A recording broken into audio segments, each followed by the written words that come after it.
जी further आपके पास है continuous and bounded linear operators.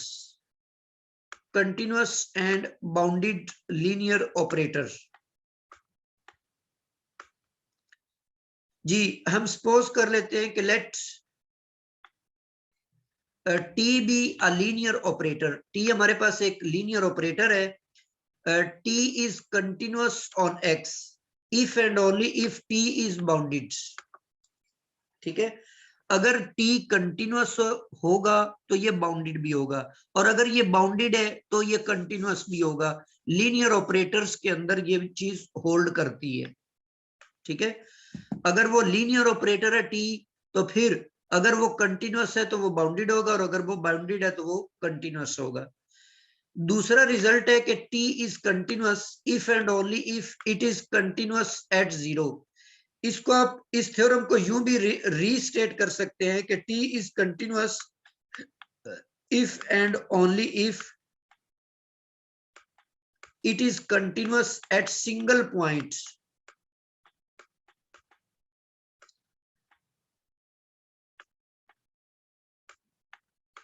Ji it is continuous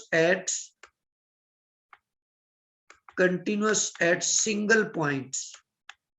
लाजमी नहीं जीरो पर, बल्कि अगर सिंगल पॉइंट के ऊपर भी वो कंटिन्यूअस है तो फिर वो पूरे का पूरा जो ऑपरेटर है वो फिर कंटिन्यूअस होगा। दूसरी बात हमारे पास ये है कि अगर टी कंटिन्यूअस है एक्स के ऊपर, तो इसका जो कर्नल होगा ये इसकी सब स्पेस होती है, ये हम देख चुके हैं। और अभी यहां पर हम ये बात करने जा रहे हैं कि ये जो कर्नल है ये क्लोज्ड सब स्पेस होती है, क्योंकि नॉर्म स्पेस जो ये टोपोलॉजिकल स्पेस भी होती है, तो यहां पर टोपोलॉजिकल पॉइंट ऑफ व्यू से हम ये कह रहे हैं कि कर्नल जो होता है ये क्लोज्ड सेट होता है एक्स के अंदर। जी इसी तरह if T is continuous at a single point it is continuous. ये वही बात जो ऊपर मैंने बी पार्ट के अंदर की, वही हमने यहां पर अगेन रिस्टेट कर दी। जी नेक्स्ट आपके पास है norm of a bounded linear operators. हम सपोज कर लेते हैं कि टी आपके पास एक बाउंडेड लीनियर ऑपरेटर है। Then the norm of T is defined as, इसका जो नॉर्म है वो हम इस तरह से डिफाइन करेंगे। यहां पर ये याद रखें कि ये ऑपरेटर का नॉर्म हम डिफाइन कर रहे हैं। हमने करना ये है कि ऐसे तमाम उस नॉर्म स्पेस में से ऐसे तमाम एक्स उठा लेने हैं जो कि नॉन जीरो हों, और उनकी हमने इमेज लेनी है, उस इमेज का हमने नॉर्म लेना है, और उन तमाम नॉर्म्स को हमने एक्स के नॉर्म से डिवाइड करना है। तो ऐसा करते हुए तमाम नॉन जीरो एलिमेंट के लिए ये तमाम वैल्यूज हमने फाइंड आउट कर लेनी है। उनमें से जो सुप्रीमम होगा, जो सबसे बड़ी वैल्यू होगी, वो टी ऑपरेटर का नॉर्म कहलाएगी। ठीक है, इसकी मजीद आगे हम चलकर एग्जांपल्स भी देख लेते हैं। इसके साथ साथ इसके टू अदर डेफिनेशंस भी यहाँ पे मौजूद है। अगर हम ये जो नीचे नॉर्म एक्स आपने लिखा हुआ है, अगर आप इसको इक्वल टू 1 ले लेते हैं तो नीचे वाली वैल्यू तो 1 हो जाएगी, इसलिए इसको आप इस डेफिनेशन को यूं भी राइट कर सकते हैं। इसके अलावा इसको इस तरह से भी डिफाइन किया जा सकता है कि ऐसी तमाम वैल्यूज जिनका नॉर्म जो है वो लेस और इक्वल टू 1 हो, उन तमाम के लिए आप सुप्रीमम फाइंड आउट कर लें तो वो भी आपके पास ऑपरेटर का नॉर्म होगा। किसी भी लीनियर ऑपरेटर को आप बाउंडेड लीनियर ऑपरेटर कहेंगे अगर इसका नॉर्म जो है वो फाइनाइट आ जाता है। अगर ये नॉर्म की जो वैल्यू है टी नॉर्म, अगर ये आपके पास फाइनाइट आ जाता है तो फिर आप क्या कहेंगे कि वो जो ऑपरेटर है वो आपके पास बाउंडेड ऑपरेटर है। इसकी कुछ एग्जांपल्स हम देख लेते हैं। जैसे मिसाल के तौर पर सबसे पहले आइडेंटिटी ऑपरेटर। ऑपरेटर की हमने प्रीवियस लेक्चर के अंदर 6-7 मिसालें देखी थी। आज उन्हीं एग्जांपल्स में से हम देख लेते हैं कि कौन कौन से जो है वो लीनियर ऑपरेटर होते हैं, बाउंडेड होते हैं, और कौन कौन से नहीं होते। जी सबसे पहले आइडेंटिटी ऑपरेटर को हम चेक करते हैं। आइडेंटिटी ऑपरेटर का नॉर्म हम डिफाइन इस तरह से करेंगे प्रीवियस डेफिनेशन को यूज करते हुए। अब यहाँ पर आइडेंटिटी आई ऑफ एक्स, ये चूंकि आइडेंटिटी फंक्शन है, आई ऑफ एक्स की जगह पर आप एक्स भी लिख सकते हैं, तो इसीलिए मैंने ऊपर भी एक्स लिख दिया, नीचे भी, ये दोनों कैंसल आउट हो जाएंगे तो 1 आ जाएगा यहाँ पे। तो ये कांस्टेंट है, इसका सुप्रीमम ये इटसेल्फ 1 ही आ जाता है।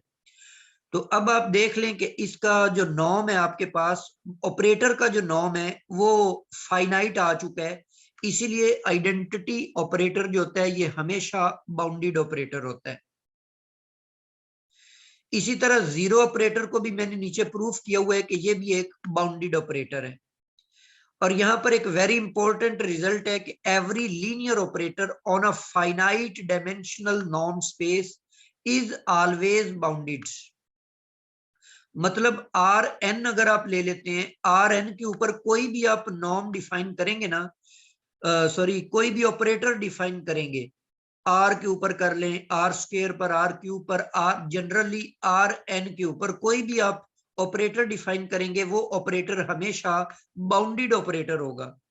इसी तरह सी कॉम्प्लेक्स नंबर्स के लिए ले लें, तो ये भी एक फाइनाइट डायमेंशनल स्पेस है, तो इसके ऊपर भी जो भी ऑपरेटर आपको डिफाइन करके दिया जाएगा वो भी आपके पास बाउंडेड ऑपरेटर होगा।